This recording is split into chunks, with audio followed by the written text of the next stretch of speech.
This is a sign, episode 3. The title of this episode might just be me rediscovering a habit that I had built last year, which was morning pages, which is every morning a stream of consciousness. You write 3 pages. And I remember it's supposed to help with like a creative block or, just kind of explore your creativity more. And it's a tool that's very familiar to writers, apparently, but it can be applicable for all creatives.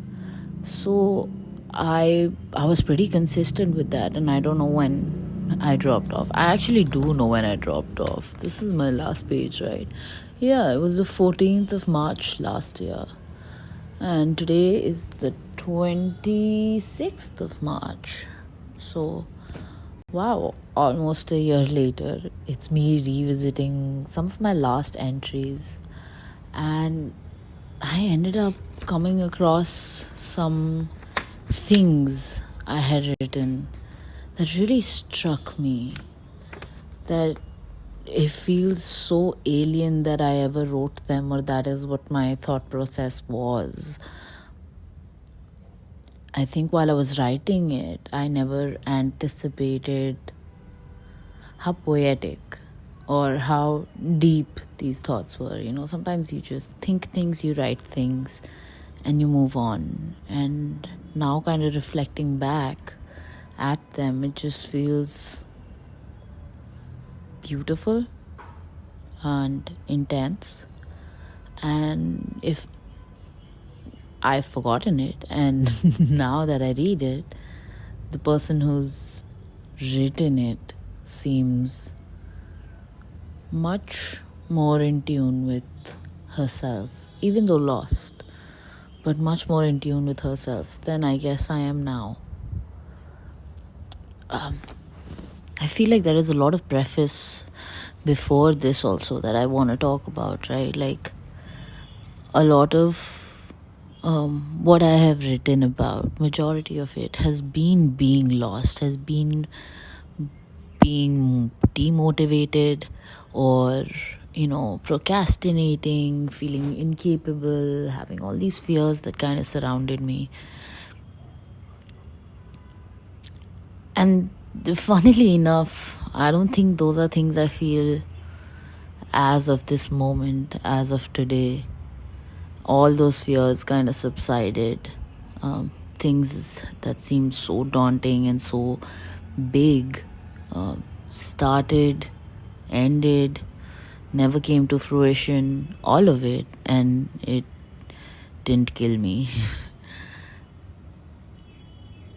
So that's crazy. But there are things that I have just written in passing, or thoughts that I have explored in passing, that seems so much more important to me than all of those fears that I have mentioned and written about as well. That's crazy. One of the things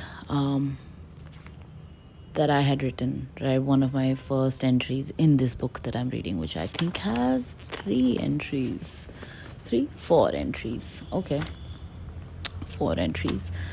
An excerpt from that is, I am designing a playground and not the toy. The idea is to experiment, expand, create, and be created by art, not to make a product to push. Playground, not a toy. That's crazy, right? Isn't me? It seems so poetic and beautiful. And wow. And I think I went through a cycle of creating so many things in the past year, and having that idea kind of stick by somewhere in my subconscious, but not actively action oriented towards. That did not make sense. But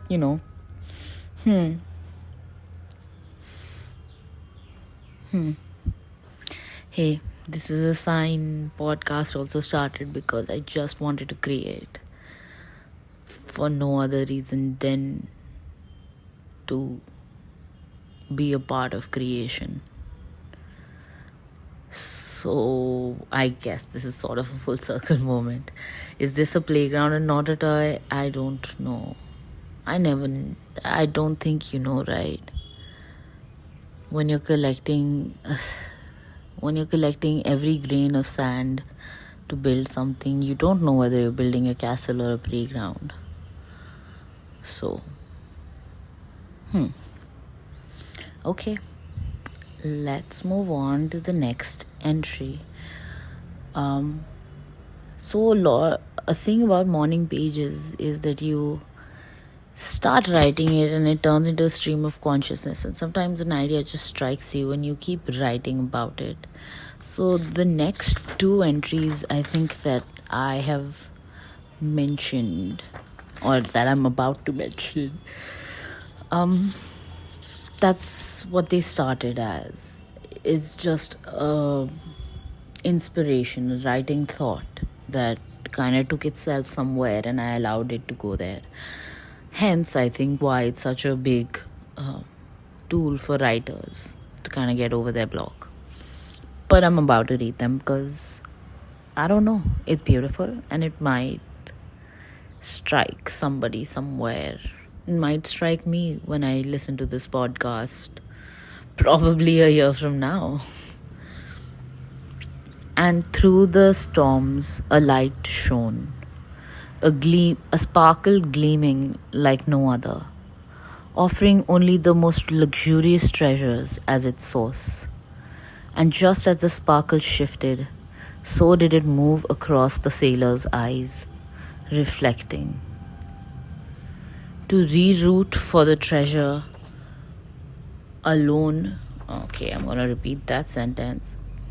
To reroute for the treasure alone would mean an extra cut of riches, then alerting the men back on the main boat. But the waters are treacherous to tread alone, with no safety of others. He couldn't stop his hands as they picked up the oars, and he could only sit back and watch the sight of the sparkle come closer. That's fun.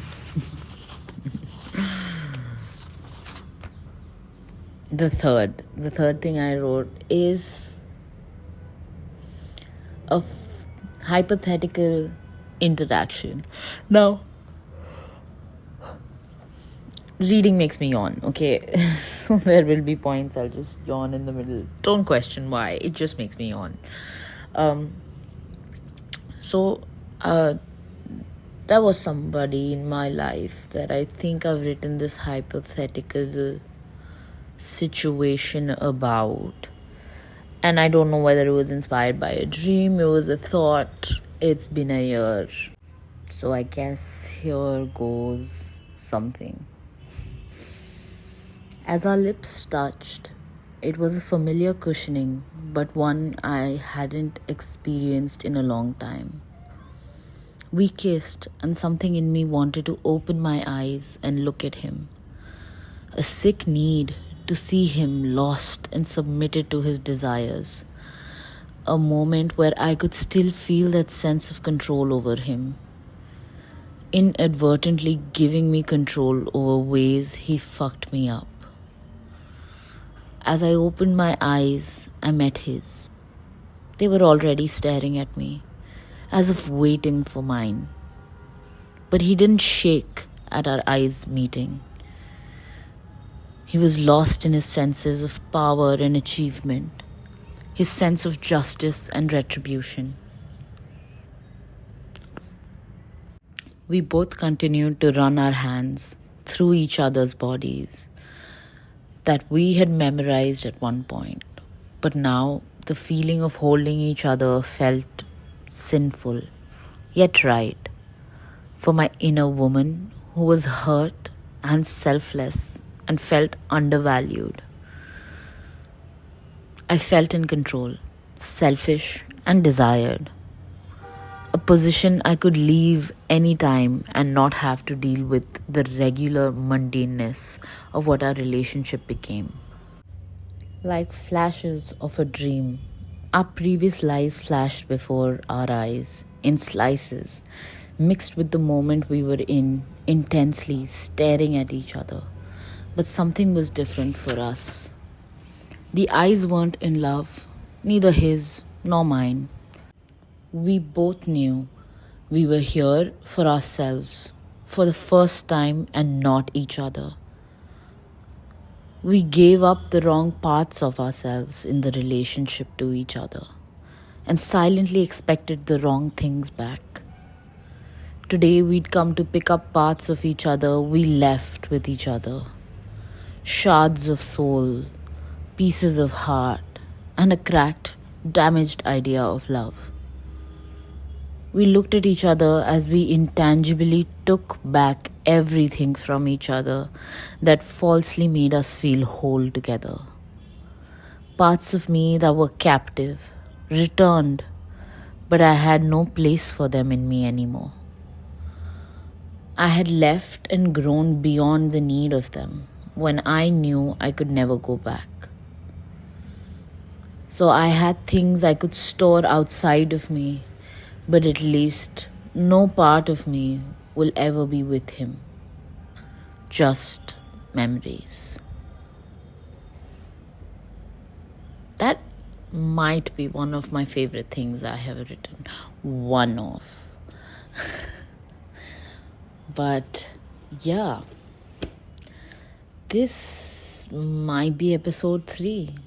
Just me reading excerpts from the morning pages of who I was a year ago.